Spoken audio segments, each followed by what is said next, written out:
Absalom the son of David rebels against his father King David. Why? And what happened after that with him? Let's see.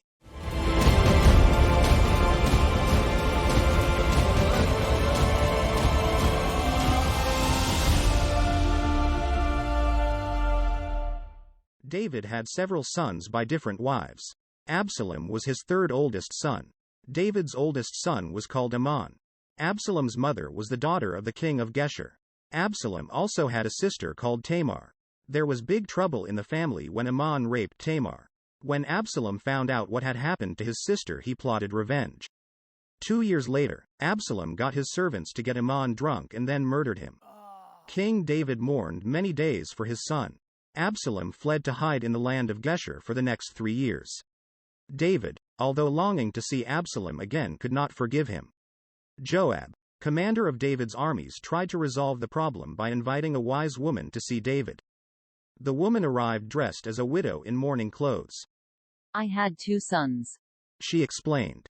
But they got into a fight and one killed the other. Now everyone is saying hand over the son who murdered so we can put him to death for taking the life of his brother.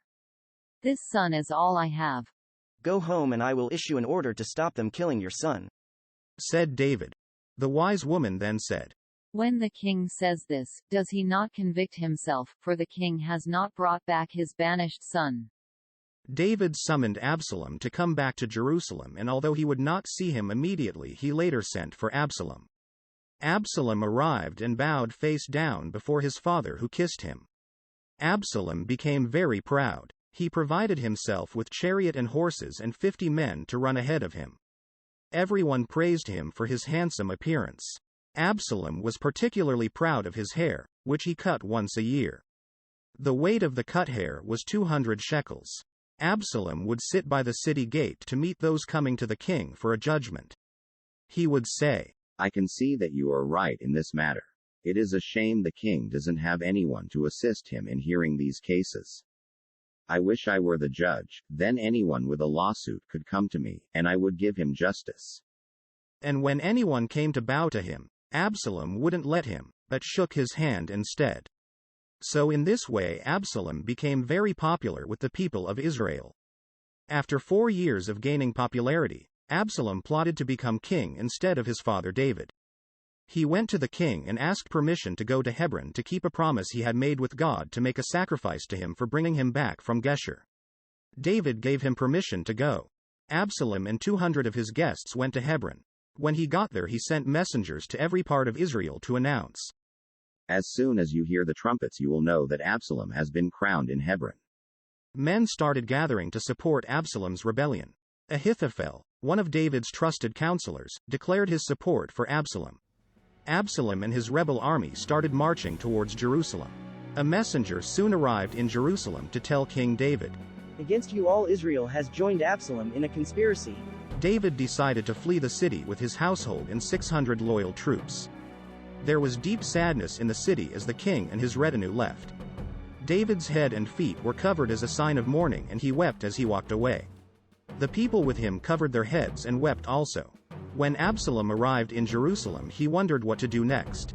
David's former advisor Ahithophel urged him to pursue David while he was weary and discouraged. However, David had left a loyal advisor called Hushai in Jerusalem to give Absalom poor advice. Hushai told Absalom not to pursue David immediately, as he was a great fighter and there were mighty warriors with him. Absalom listened to Hushai's advice, and David had time to make his escape.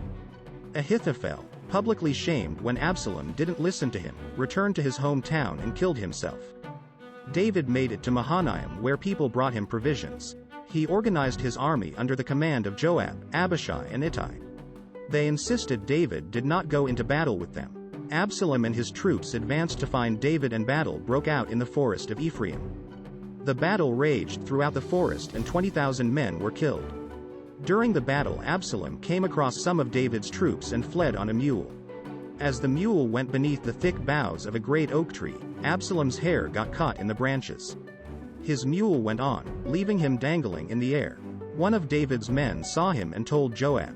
Joab asked the man why he had not killed Absalom. We all heard the king say to you and Abishai and Ittai, For my sake, please don't harm young Absalom. The soldier replied. Enough of this nonsense. Joab replied. Then he took 3 daggers and plunged them into the heart of Absalom as he dangled from the oak. They threw Absalom's body into a deep pit in the forest and piled a great heap of stones over it. Absalom's army fled to their homes.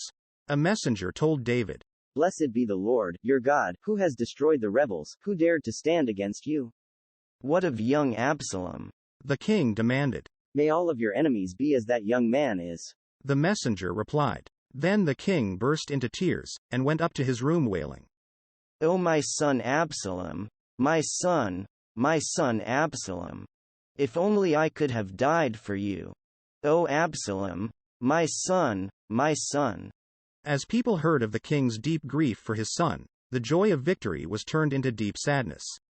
David later returned to Jerusalem to reign as king of Israel once more.